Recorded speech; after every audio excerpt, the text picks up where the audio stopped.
Então, boa tarde, pessoal. Eu me chamo Simonize Amarante, sou engenheira química pela Universidade Federal de Sergipe, mestre em engenharia química também pela Universidade Federal de Sergipe, especialista em gestão ambiental e da qualidade pela Universidade Tiradentes, atualmente doutoranda em engenharia de processos também pela Universidade Tiradentes.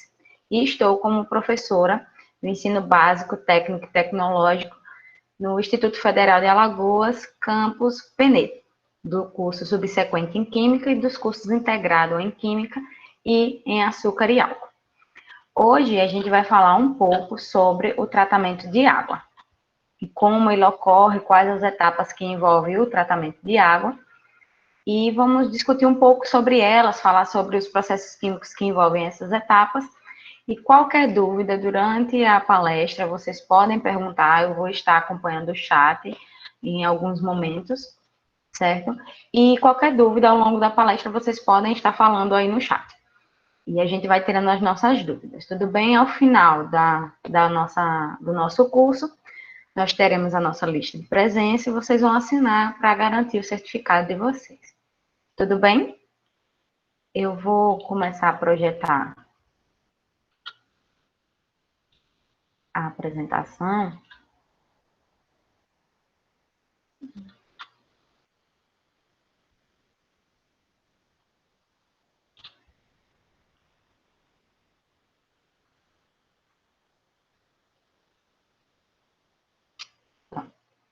Todos veem a apresentação?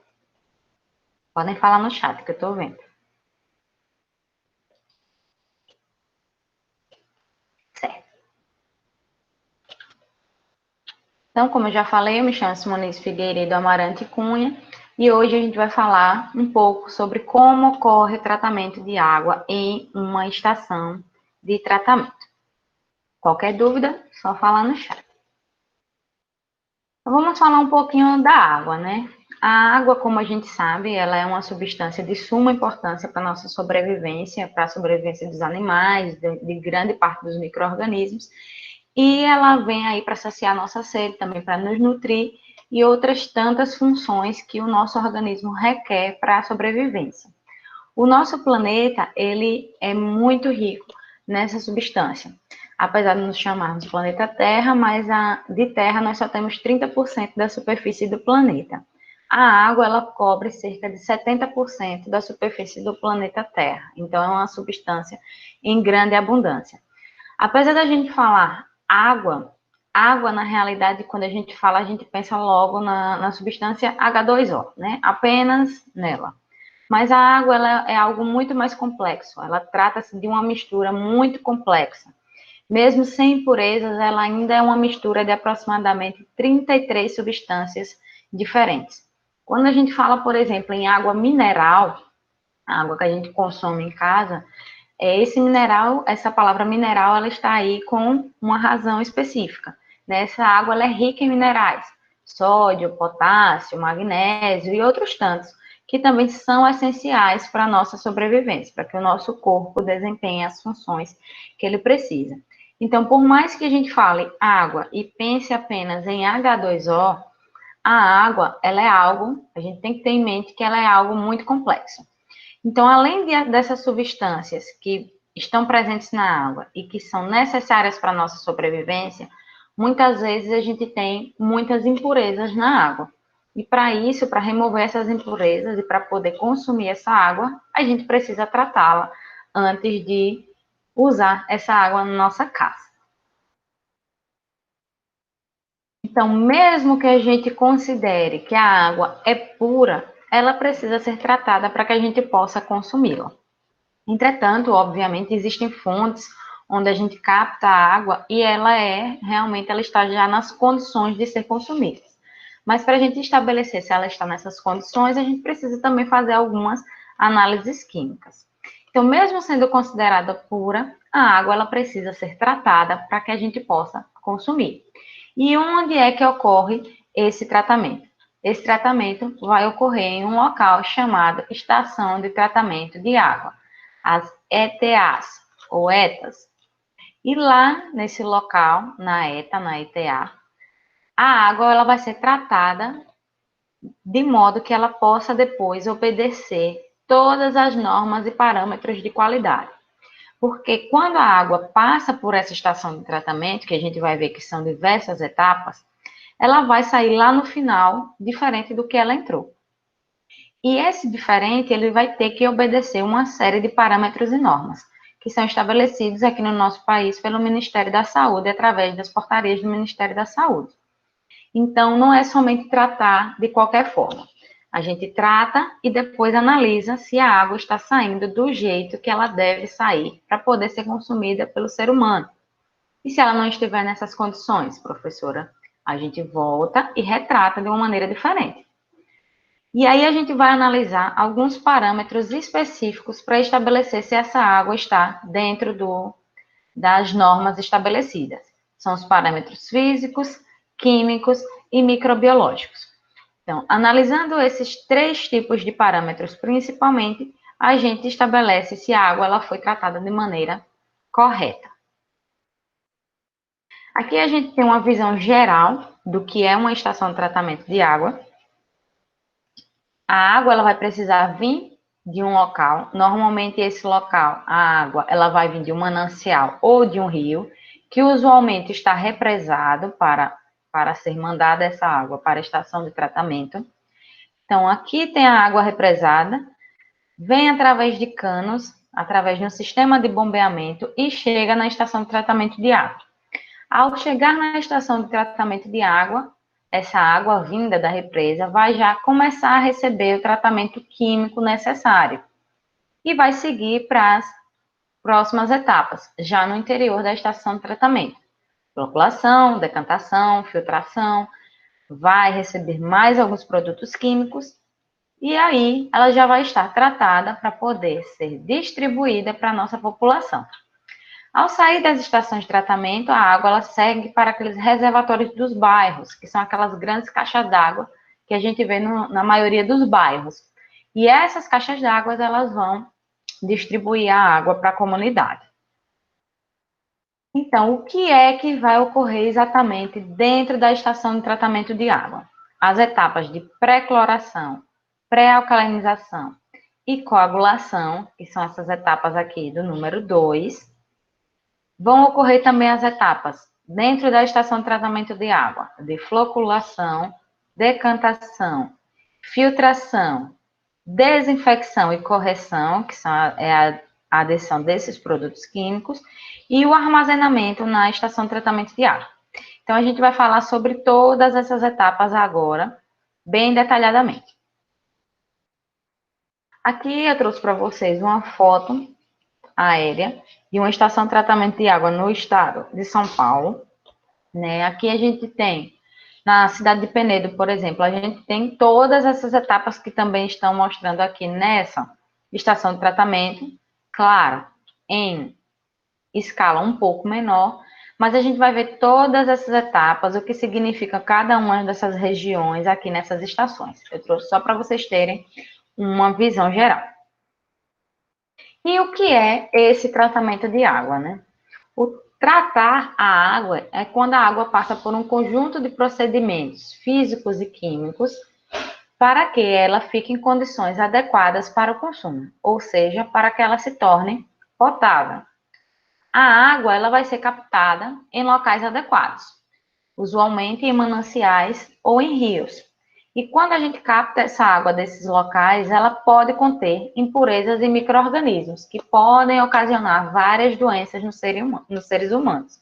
Então, a gente precisa remover essas impurezas e esses micro-organismos para que a água possa ser utilizada pela população a posteriori. E aí, então, quais são as etapas desse tratamento de água? Antes de chegar na estação de tratamento de água, a gente vai ter algumas etapas. Depois, a gente entra na estação de tratamento de água. Então, antes de entrar na estação, o que é que acontece com a água? Primeiro, ela vai vir da represa até a estação. Como eu falei anteriormente, ela vai precisar vir por um sistema. E esse sistema é o sistema de captação de água. A gente precisa selecionar essa fonte abastecedora de água. Então, é encontrar um manancial com uma vazão que proporcione um perfeito abastecimento à comunidade. Então, não pode ser um manancial que seja apenas um filete de água, ou também não pode ser um rio que seque em determinadas estações do ano. Senão, a população ela vai ficar sem essa água durante alguns períodos do ano. Então, a gente precisa selecionar uma fonte que ela seja permanente, que ela proporcione esse abastecimento permanente daquela comunidade. E é importante o quê? A localização dessa fonte, que não seja tão longe da estação de tratamento, para que a gente não gaste tanto com tubulações, também para diminuir os riscos de acidentes, aqueles acidentes que a gente vê na televisão, quando rompem as tubulações de água e a gente fica com aquela água jorrando durante muito tempo. Então, isso é desperdício. A gente também precisa analisar a topografia da região, escolher regiões e analisar o relevo daquela região, se é uma região de planície, montanhosa, se a gente vai precisar de tubulações de determinados materiais. E também a gente precisa localizar os possíveis focos de contaminação naquela região. Como, por exemplo, se há indústrias próximas àquela região que a gente vai captar a água, se aquela indústria está lançando os efluentes naquele rio, se está lançando, se antes de lançar está tratando, porque tudo isso é foco de contaminação e tudo isso vai gerar um custo para o tratamento dessa água. Então, tudo isso a gente tem que levar em consideração no momento que a gente escolhe a fonte abastecedora da nossa estação de tratamento de água. E aí a gente vai precisar transportar a água dessa fonte, dessa represa, até a estação de tratamento. E a gente vai utilizar as adutoras. A adução é a condução da água até os locais adequados. As adutoras nada mais são do que aquelas grandes tubulações que vão levar a água da estação de tratamento, da represa, desculpe, até a estação de tratamento. Então, quando leva da represa para a estação de tratamento, a gente tem a adutora de água bruta. Quando leva da estação de tratamento para a comunidade, a gente tem a adutora de água tratada. Então, novamente, a gente vai precisar escolher essa localização da fonte para selecionar a quantidade e os tipos de canos de tubulações adequadas para a construção dessas adutoras, levar em consideração os custos dessa construção e garantir que no processo de adução não haja contaminação. E aí, a gente trouxe a água para a nossa estação. O que é que vai acontecer na estação de tratamento de água? Quando a água chega, digamos que ela chega na porta da estação de tratamento, ela já vai receber alguns produtos químicos para que seja facilitada o seu tratamento.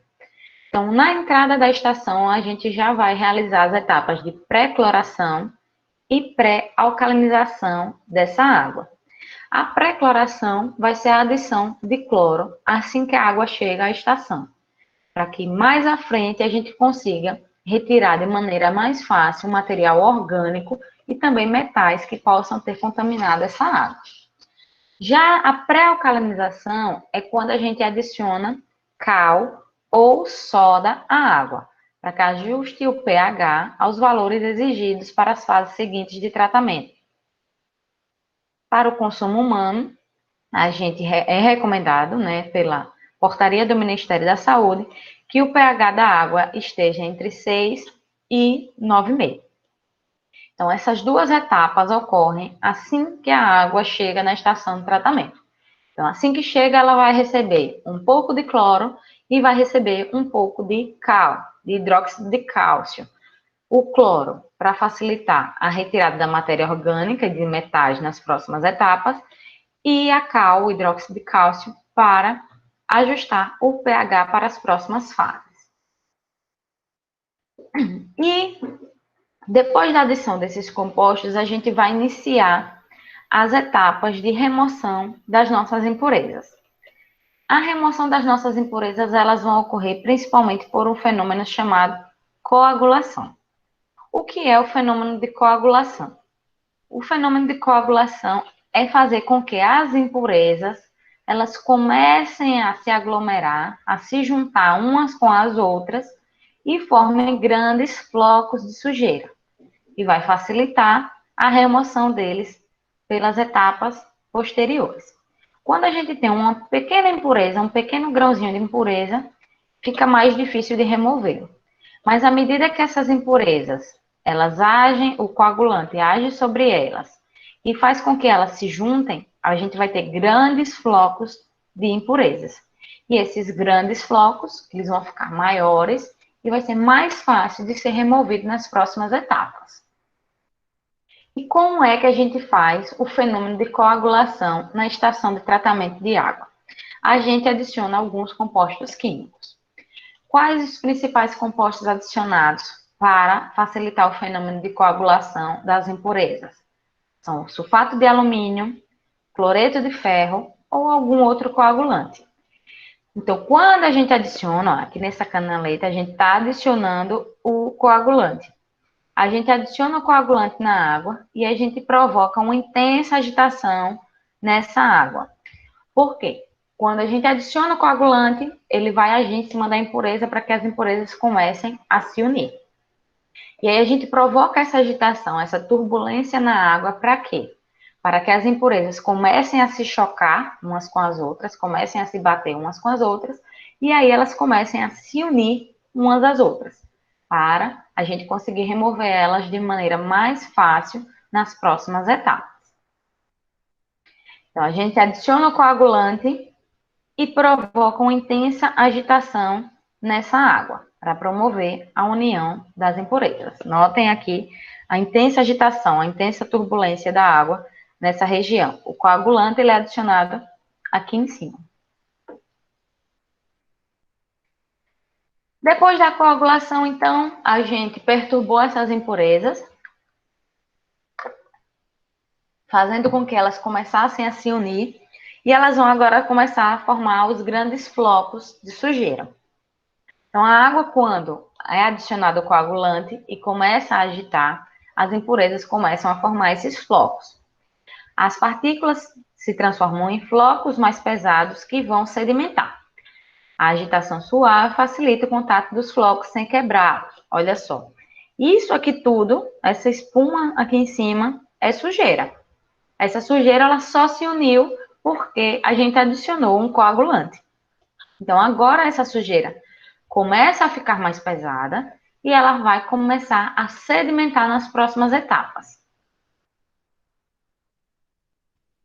Só que a gente não adiciona esse coagulante de qualquer forma, né? Não é de qualquer maneira que a gente joga esse coagulante. É feito todo um estudo para a gente determinar qual é a quantidade de coagulante ideal para aquela água. E não é porque a gente está trabalhando com o mesmo rio o tempo inteiro que significa que a gente vai adicionar sempre a mesma quantidade de coagulante. Porque, por exemplo, quando chove, normalmente a água do rio começa a ficar mais turva, com a turbidez mais elevada. Ela fica mais barrenta, como a gente fala popularmente. Então, aquela água, ela vai ser tratada diferente da água que chega na estação num dia que não está chovendo. Então, a dosagem de coagulante, bem como o pH para as etapas de coagulação e floculação, devem ser determinados em laboratório. E esse teste para determinação da quantidade de coagulante é realizado através do JAR-teste, que é um processo conduzido em pequenos beckers no laboratório, onde a gente vai adicionar diferentes quantidades de coagulante em cada um dos beckers. A gente vai agitar esses beckers com essas diferentes quantidades de coagulante e a gente vai verificar com o passar do tempo qual foi o becker em que o coagulante atuou de melhor forma. Como assim, professora? Eu trouxe um vídeo para vocês entenderem como acontece o JAR-teste. Então, primeiro a gente tem diferentes beckers. Em cada um desses beckers foi colocado uma quantidade diferente de coagulante. Então, cada um dos beckers foi numerado para que você saiba qual becker está com a qual quantidade de coagulante. E aí se inicia a agitação durante um certo intervalo de tempo. À medida que a agitação prossegue, o coagulante começa a atuar nesse sistema. E à medida que ele vai atuando, os flocos vão começar a se formar à medida que o tempo vai passando. Com o passar, o vídeo ele está um pouco acelerado. Então, com o passar do tempo, olha só, os flocos se formando, os flocos começam a se formar. Os flocos de sujeira, de impurezas. Em cada um desses beckers vai se formar uma quantidade diferente de flocos, porque a gente adicionou uma quantidade diferente de coagulante em cada um desses beckers.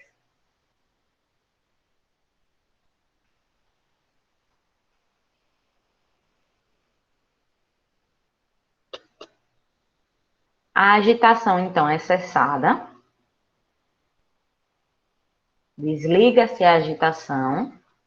E aí verifica-se qual a quantidade de flocos em qual dos beckers a coagulação foi mais eficaz.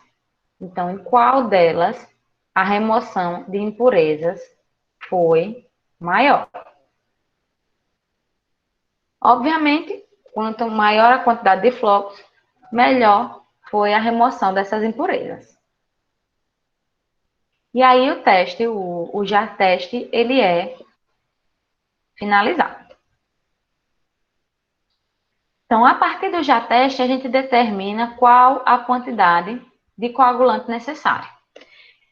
Adicionou o coagulante, os flocos começam a se formar. Então, a água com os flocos vai seguir para os floculadores, que são unidades utilizadas para promover a agregação dessas partículas formadas na mistura rápida de coagulação. E aí, nos floculadores, os flocos vão começar a aumentar de tamanho. Então, normalmente a água vai ficar nesses floculadores entre 20 e 40 minutos. Esses floculadores, eles possuem mecanismos de agitação para promover a mistura da água com o coagulante. E ao longo do floculador, o grau de agitação vai sendo reduzido e os flocos vão crescendo para ficar mais pesados. Então, a gente vai ter floculadores hidráulicos e floculadores mecânicos. Os floculadores hidráulicos, a agitação ela vai ser realizada através da passagem da água por um caminho que contenha vários obstáculos, que façam com que a água mude de direção. Esses obstáculos, eles são chamados de chicanas. Os floculadores hidráulicos, eles podem ser floculadores de chicanas ou floculador hidráulico Alabama. O que são os floculadores hidráulicos de chicanas? A gente vai ter o de chicanas verticais e o de chicanas horizontais. Floculadores hidráulicos de chicanas verticais.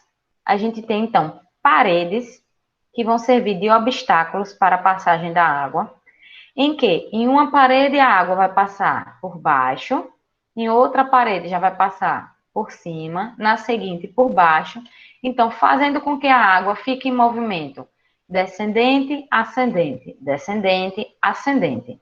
E isso vai fazer com que a água ela se misture com o coagulante e comece a formar flocos cada vez maiores.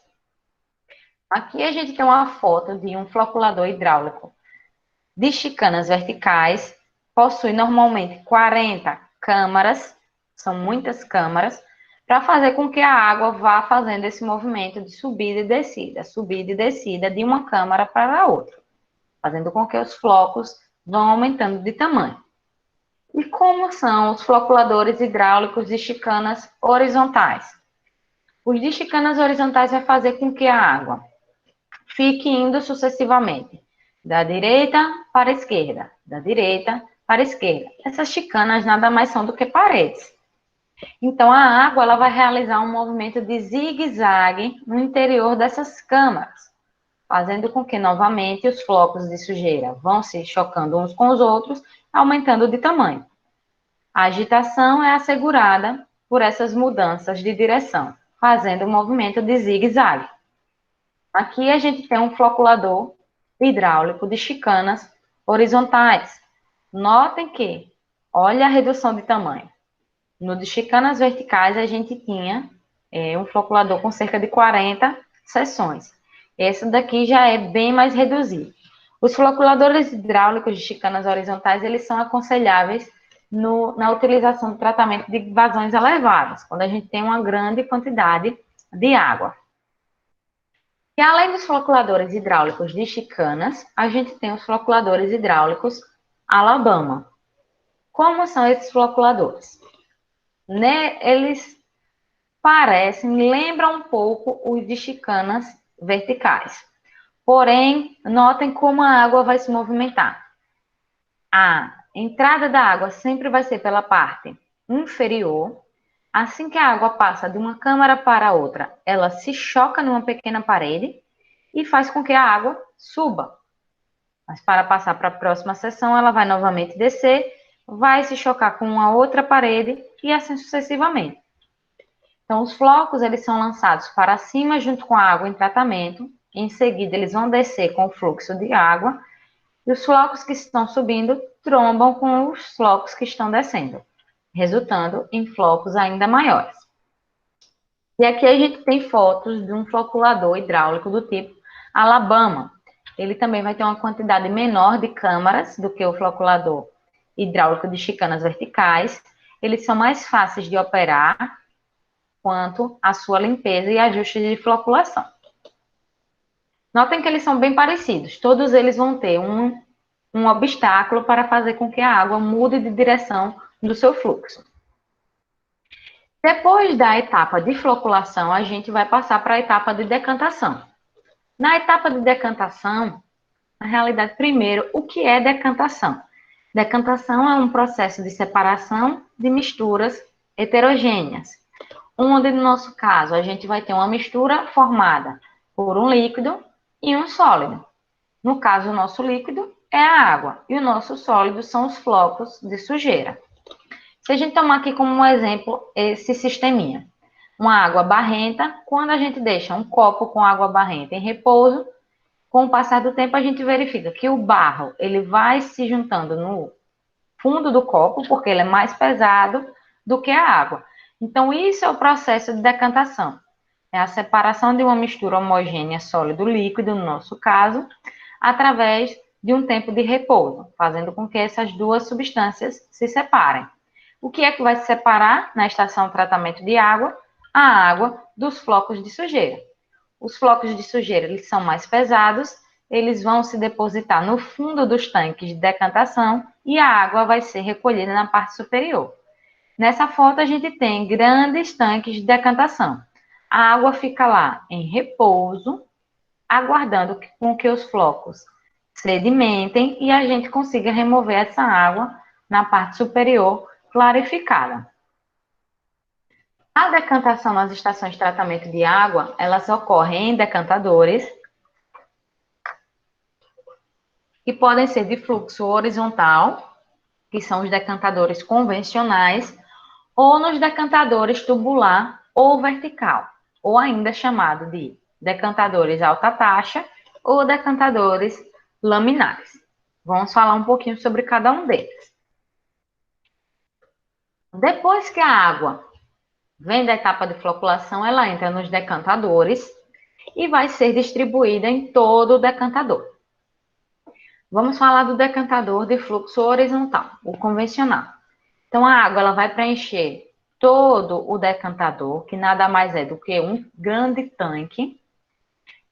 Ela vai ficar em uma velocidade muito baixa no interior desse decantador, quase que parada. Como os flocos de sujeira são mais pesados, ao longo do decantador horizontal, à medida que a água vai fluindo uma velocidade muito baixa, os flocos de sujeira que são mais pesados, eles não vão conseguir chegar lá no final do decantador flutuando, digamos assim. Eles vão cair no fundo do decantador ao longo da sua longitude. Então, como é esse decantador? A gente tem um grande tanque. A água vai ser alimentada nesse tanque, vem a água com os flocos de sujeira, a água vai fluir ao longo desse tanque, desse decantador, vai fluir numa velocidade muito, muito, muito baixa, e à medida que ela vai andando ao longo desse decantador, os flocos de sujeira que são mais pesados, eles vão decantando, vão acumulando no fundo do decantador.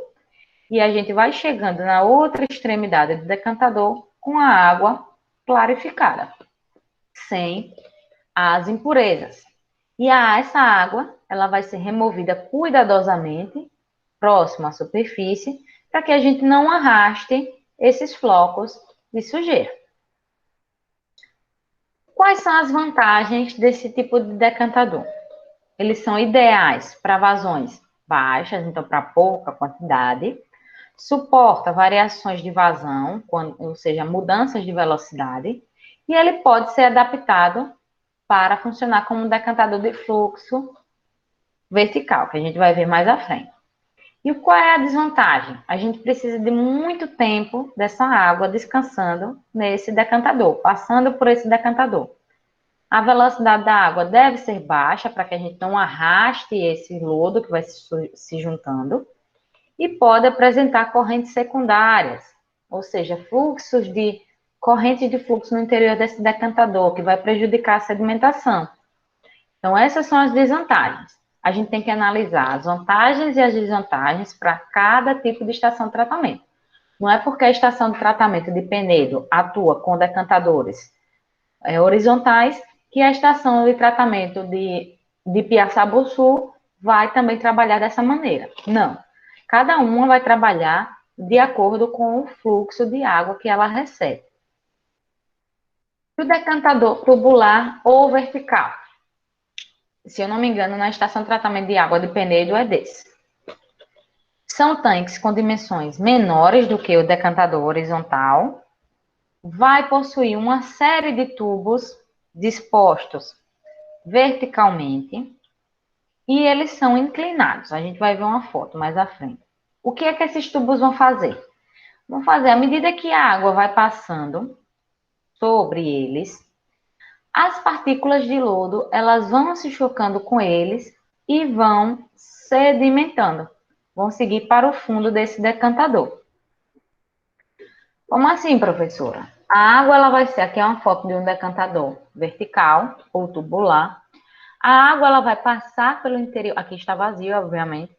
A água vai passar pelo interior desse decantador e os flocos de sujeira vão começar a se chocar com essas tubulações.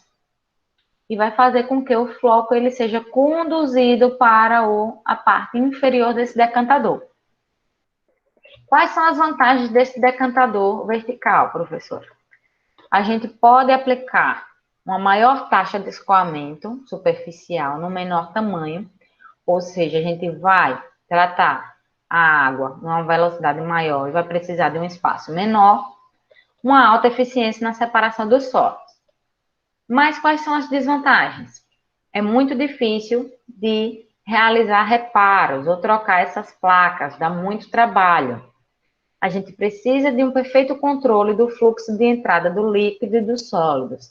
E a retirada de lodo, ela tem que ser constante para que o equilíbrio seja mantido. Em alguns casos, pode haver um entupimento desses canais e ser necessária a sua limpeza. Ou seja, desmontar todo esse decantador para que a limpeza seja realizada. Então, tem que analisar. Professora, qual é o melhor entre os dois? Depende da sua estação de tratamento. Depende de qual é o tipo da água que está chegando do seu manancial, do seu rio, qual é a vazão que você está tratando de água.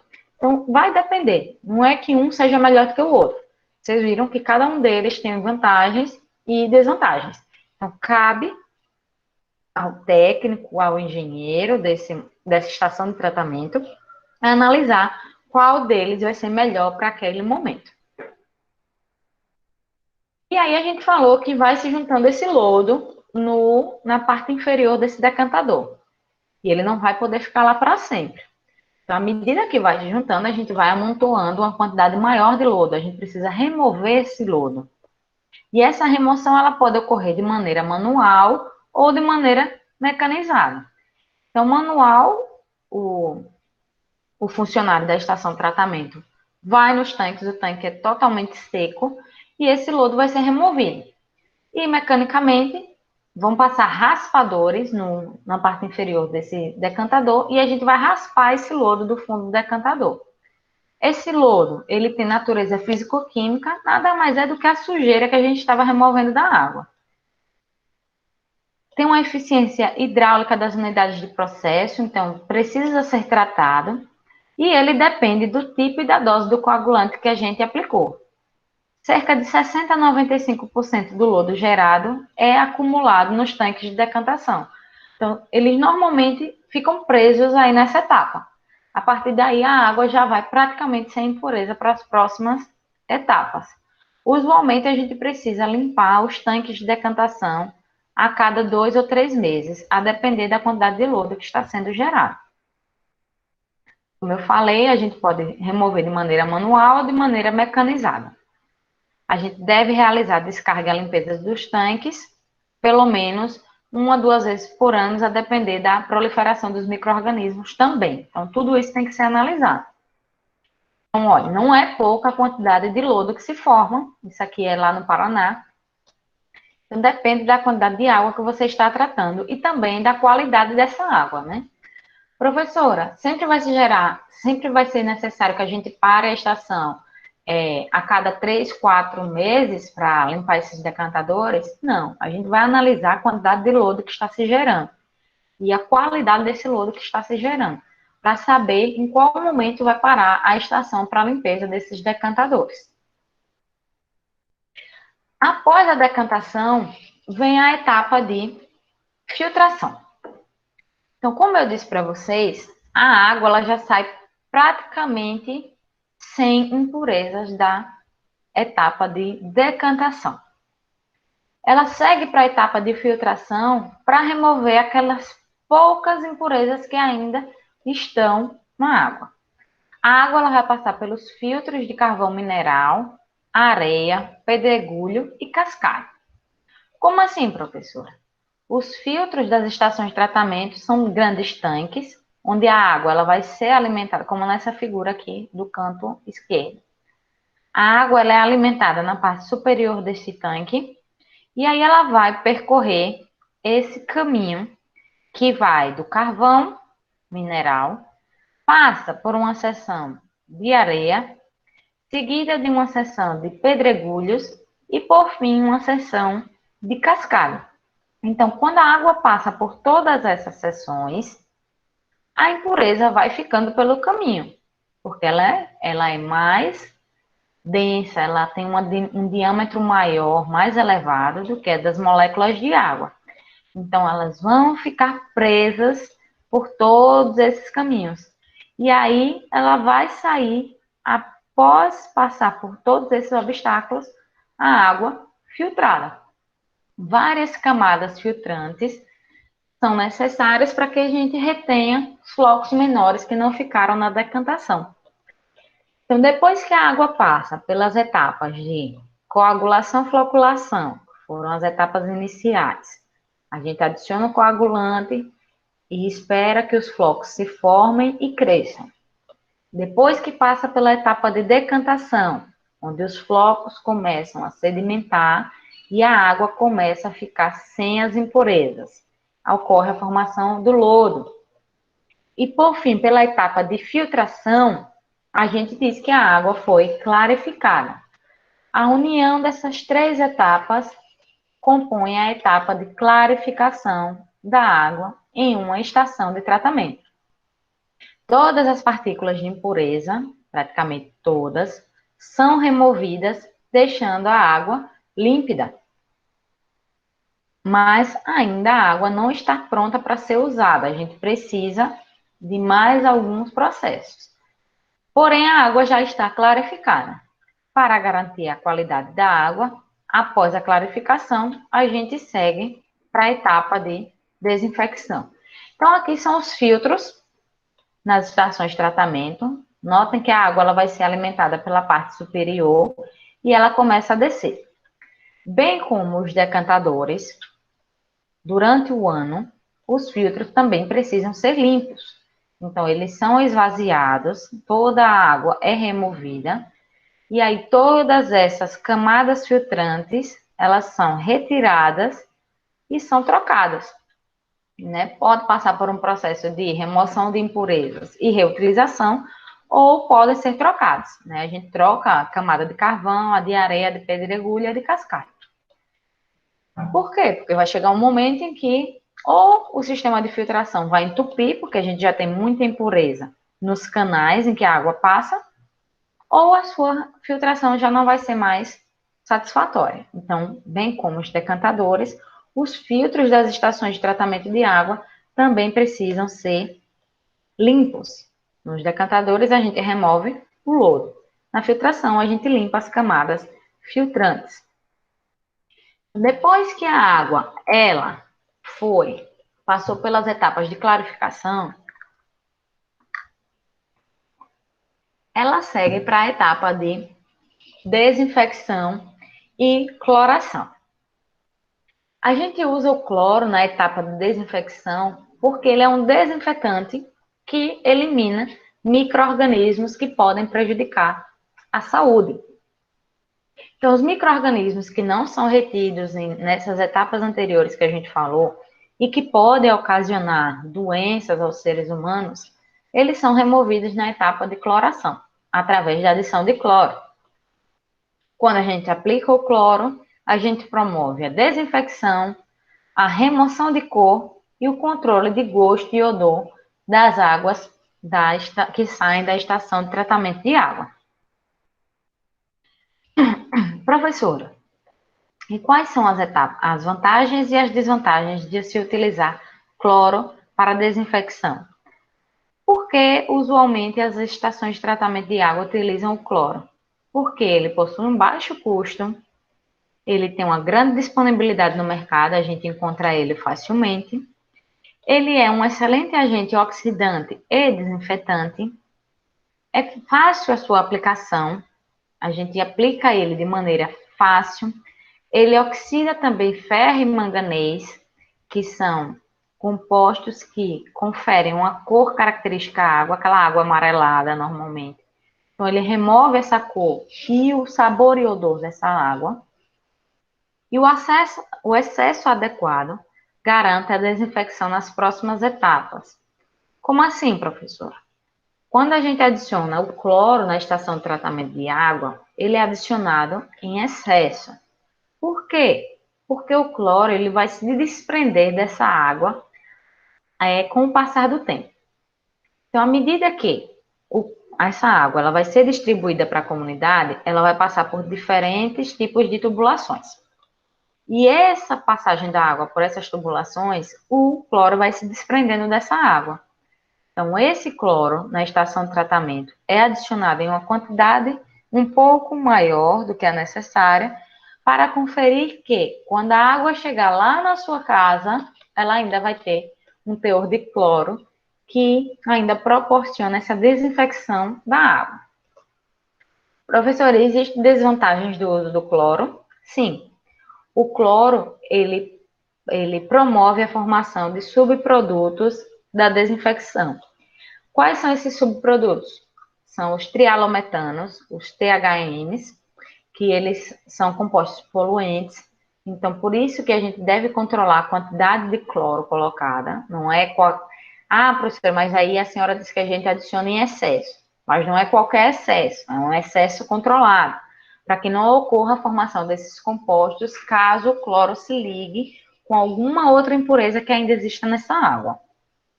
Existem alguns riscos no manuseio do cloro gasoso. O cloro é um composto químico que, em grandes quantidades, podem ser tóxico ao ser humano. E soluções de hipoclorito de sódio, elas são instáveis, então vão trazer também riscos no seu manuseio. Mas, frente às vantagens que o uso do cloro traz, as desvantagens elas podem ser muito bem controladas. Professor, existe alguma outra maneira de promover essa desinfecção sem ser com o uso do cloro? Sim, existem outros modos de desinfeccionar essa água, como, por exemplo, o uso do ozônio, o uso de outros compostos químicos, mas são tecnologias que trazem um custo um pouco mais elevado e trazem uma eficiência, obviamente, mas que esses custos eles vão acarretar em um aumento do preço dessa água depois para o consumidor. Então, por isso que usualmente nas estações de tratamento de água brasileiras utiliza-se o cloro para a etapa de desinfecção. E por fim, depois que a gente faz a cloração da água, vem uma etapa chamada de fluoretação. A fluoretação, ela não é obrigatória em todas as estações de tratamento de água. Ela é uma etapa adicional à desinfecção. É adicionado flúor na água através da adição de alguns compostos químicos, como o fluoreto de cálcio, o fluoreto de sódio, o ácido fluorsilícico e o fluorsilicato de sódio. E esse flúor, qual é o objetivo dele? Ele é utilizado para colaborar com a redução da incidência de cáries dentárias na população. Então, é uma etapa adicional, pode estar presente ou não, a depender da estação de tratamento que a gente esteja trabalhando. E após todas essas etapas, é necessário medir o pH. Vocês lembram que eu falei lá no início que existe uma faixa de pH que a água deve estar para que ela possa ser consumida pela população. Então, ao final de todas essas etapas, vocês viram que a gente adicionou vários compostos químicos ao longo de toda a estação. Então, esses compostos químicos, eles vão acarretar mudanças no pH dessa água. E aí a gente vai precisar medir o pH após esse tratamento e verificar se é necessária a sua correção. Usualmente, o pH da água está ácido após todo esse tratamento e a gente precisa adicionar hidróxido de cálcio, algum hidróxido, para que o pH ele se eleve e chegue na faixa de pH que pode ser consumido pelo ser humano. A correção final do pH da água também é para evitar corrosão ou incrustações nas tubulações que vão carregar a água da estação de tratamento para a comunidade. O que é a corrosão? É quando alguns compostos, em especial compostos ácidos, vão atacar as tubulações e vão fazer com que elas comecem a se deteriorar com o passar do tempo. E as incrustações é quando começam a se formar alguns compostos muito sólidos, eles começam a se prender na tubulação e vão impossibilitando a água de passar nessa tubulação. Então, a correção do pH é para fazer com que o pH da água chegue na faixa que pode ser consumido pelo ser humano e também para evitar a corrosão ou incrustações nas tubulações. Depois de todas essas etapas, agora sim a água ela está tratada e própria para o consumo humano. Então, o que foi que aconteceu? Só recapitulando, a água ela saiu, só seguir as gotinhas de água. Ela saiu da represa, foi pelas adutoras até a estação de tratamento de água. Na entrada da estação, ela recebe a pré-cloração e a pré-alcalinização. Segue para as etapas de coagulação e floculação. Os flocos começam a crescer, as impurezas começam a se unir. Em seguida, passa para a etapa de decantação. As partículas elas começam a pesar por estar com maior peso, as partículas de impureza, e começam a decantar. A água já sai um pouco clarificada dessa etapa e segue para as etapas de filtragem, onde as impurezas que não foram removidas na etapa de decantação ficam presas nos nossos filtros.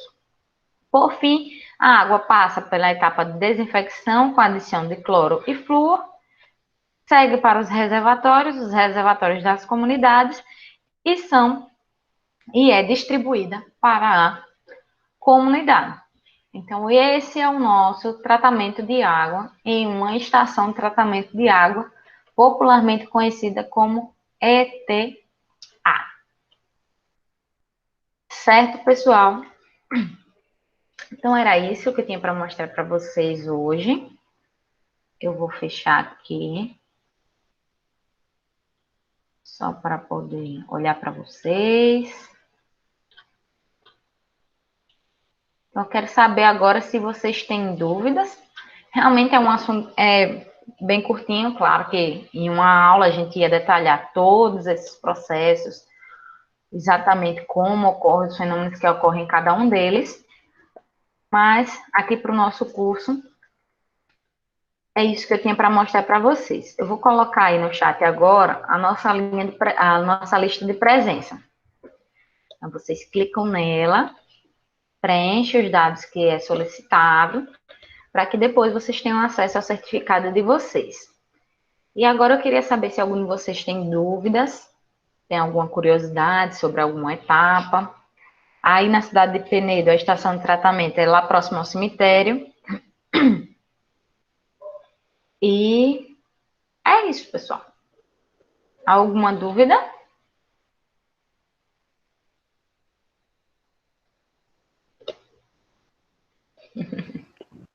Olá, professora. Oi, Alailson. Eu tenho uma dúvida, na verdade. Pode perguntar.